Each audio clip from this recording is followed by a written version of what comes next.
In the northwest now, and evacuation processes continue in Bloemhof in that province.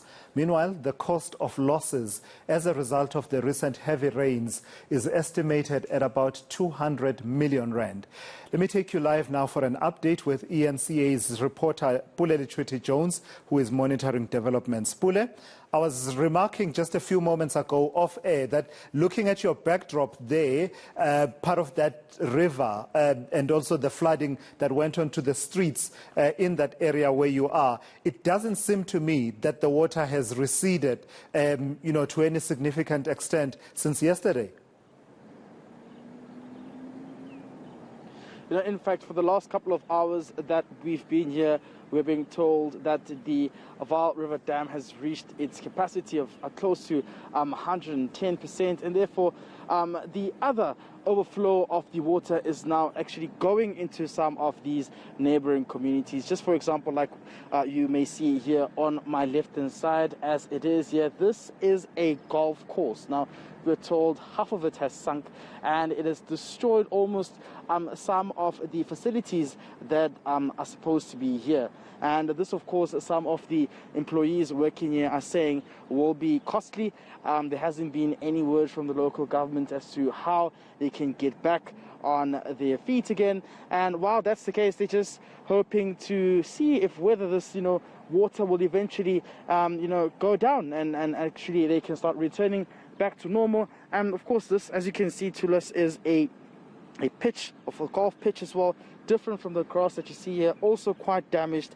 There's a lot of water here, and what we also witnessed when we got here is that there was assets that were being moved to a nearby town, which we're about to find out right now when we speak to one of the caretakers here on the golf course, Mr. Benjamin, who's going to give us clarity around what has been the movement while being here. Thank you very much for joining us, Benjamin. If you can just take us through what we're seeing here. Now, of course, we want to know where this golf course starts, where it ends, and what has been the progress thereof. Okay, as you can see right now here, you can look at where those birds are, where those tall trees are. That should be the boundary of our golf course, which means half of our golf course is underwater. We've got tee boxes from that side there. These tee boxes here, they are all underwater. We've got 2 tee boxes here. They are underwater. There's 2 tee boxes here. They are underwater, and there's a green that is underwater there.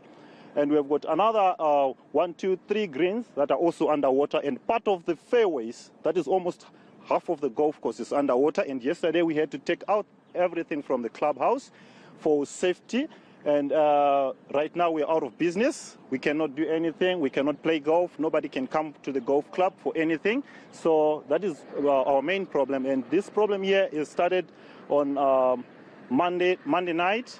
And then Tuesday, we had to take action to take everything out. And yesterday, we were taking everything out as well to finish up with the clubhouse. And now, we're just looking for a possible solution, but we don't know. And we don't know when this is going to carry us to. But we hope for us to have a better action taken, and then we can get back to business. Sounds very serious. Are jobs on the line here? Will people lose their jobs as it is right now?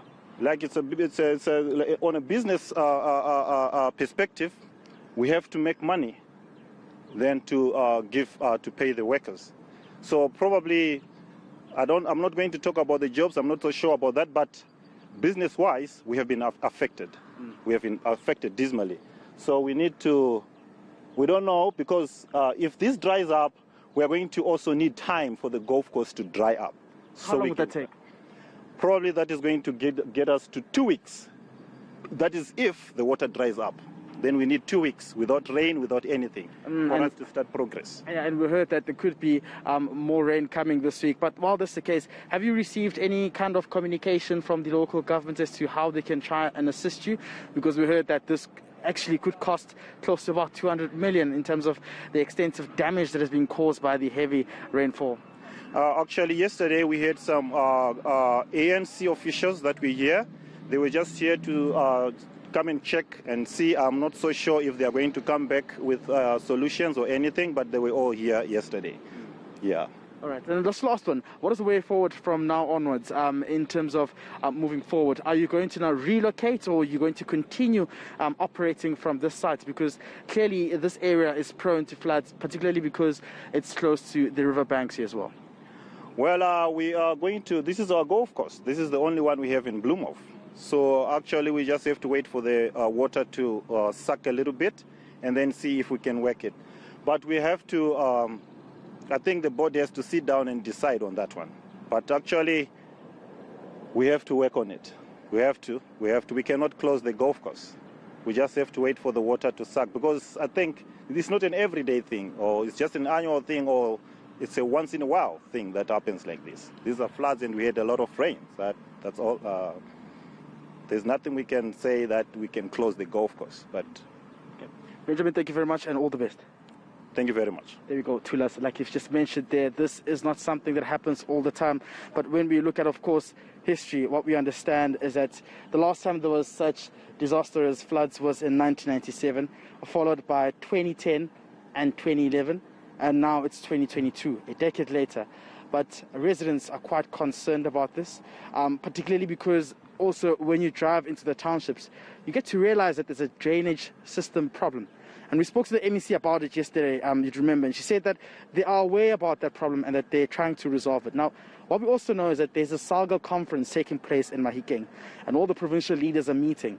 We just hope that this could be one of the issues that would be addressed, because residents are saying they hope this will not happen again, as some have also refused to relocate and be evacuated, saying they do not have the financial muscle to leave what they've built behind at their homes and move into temporary shelter.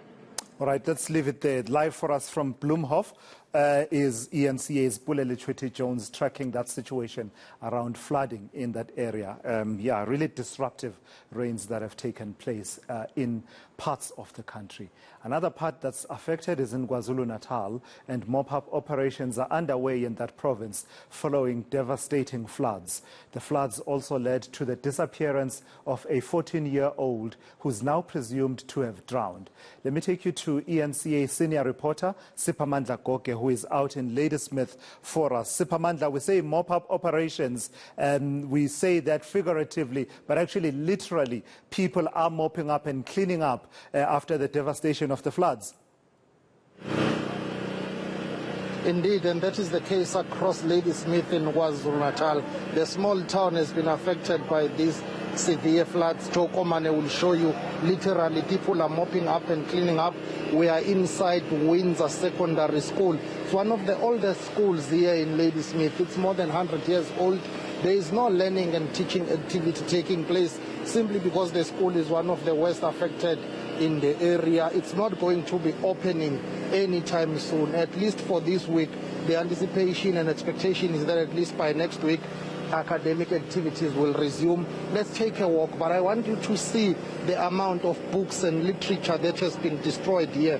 All these books that Tokomane is showing you, they are not going to be recovered. It's just waste because of water. All of them are wet. There is no way you can recover and recoup this literature here, and that's another headache for the school principal and the teachers here, that once the classes resume, they will struggle to get books for the pupils who will be attending this very old and historical school. Just look inside this room here. Most of these books will have to be thrown away because they will not be able to utilize them.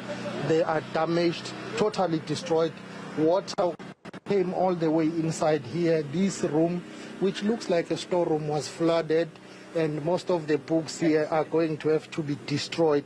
It's really sad because this is literature that many pupils were relying on, they were going to use, but it seems as if one of the most difficult tasks now for the school management will be to source new books to replace what has been destroyed here. And I can tell you that teachers are devastated, pupils are devastated. It's going to be a difficult task to replace all of this. It's not only about, beds and TVs and mattresses and all of that. Yes, many people have lost much in terms of their homes, but for students, the reality is, even if they do come back to school, they might not find too many books to utilize for their learning. And here you see those mop-up operations currently underway, and I think I've spotted the leader of the DA in KwaZulu-Natal arriving here, but we'll stay with these visuals for now of these books that are being thrown away, basically, because unfortunately I hate to use this word, but they are useless as we speak because they are damaged. So there's an oversight going on here. I think the leadership of the Democratic Alliance has arrived here in Ladysmith. I think that's their provincial leader, if I'm not mistaken. Let's see if we can try and get a comment from them about their visit here to Ladysmith. Let's see if it's possible to hijack the leader of the DA here. He has arrived. Hello, how are you, sir? Are you good? I'm good. How are you, my brother? Live on eNCA. Can I ask you to stand here, please, Mr. Rogers? We want to talk to you. I see you have just arrived here. Devastating floods in Ladysmith. You are here on oversight as the DA. How do you feel about what has happened here? Are you pushing for Ladysmith to be declared a disaster area? Look, I certainly think it needs to be declared a disaster area. My assessment at the moment is that this could well have been prevented. It appears that the dam wall is not the correct size or height that it should be, and the water that's being released from the dam, plus the subsequent poor maintenance of the floodplain in the direction the water should follow, which is a municipal problem, that in itself has led to what we see, to the devastation on the ground. Schools have been affected, livelihoods, businesses, everything in Ladysmith is destroyed. What needs to be done to rebuild this small town? Well, you know, I think province needs to come to the party. I think the Department of Education, Department of Social Development, and I think the province as a whole needs to step up here, and it needs to come and assist the communities in Ladysmith to ensure that we get life back to some sort of normality, particularly when it comes to education. I mean, our schools need to be open, they need to be functioning. We need pupils to be here learning. I'm sure a report will land to the provincial executive of KwaZulu-Natal soon, and that recommendation might be that Ladysmith be declared a disaster area. What would be your input? What would be your support? We would certainly support any move towards declaring it a disaster area, and we would support any move by province to come here and assist the communities in addressing the challenges that they've got now. All hands on deck now, help from the private sector, NGOs, civil society is needed, big business. What will be your call to those who've got the financial muscle to help the people of Ladysmith? Well, absolutely. You know, the one thing that South Africans are very good at is when there's a crisis, people stand together. They forget about where they come from, who they are, what the demographics are. They work together to try and solve the problems. I can see that we've already got some of the NGOs and the community groups on the ground here, and our appeal would be for everyone, anyone that can assist, to come and assist and try and address the challenges.